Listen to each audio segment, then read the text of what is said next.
మన సత్తా చూపిస్తాం. కోర్టులు ఉన్నాయి, దేవుడు ఉన్నాడు, ప్రజలు ఉన్నారు, మీడియా ఉంది. ఈ లోపునే ఆవిడ రిజైన్ చేస్తుంది, లేదా ఆవిడని బయటికి తీసేస్తారు, లేదంటే అందరూ ప్యాకేజ్ స్టార్లు అయిపోతారు. అప్పుడు దీనికి సర్టెన్ లాస్ ఉన్నాయి.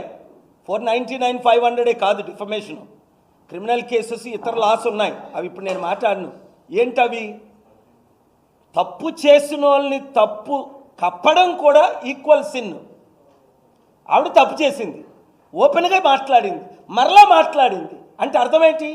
వాళ్ళు అండదండలతోనే ఆవిడ మాట్లాడిందని రుజువు అయింది కదా. ఇప్పుడు తక్షణమే కాంగ్రెస్ గవర్నమెంటే ఉండి ఆవిడని అరెస్ట్ చేయలేదు, ఆవిడని రాజీనామా చేయించలేదు. ఏమీ తప్పులు చేయని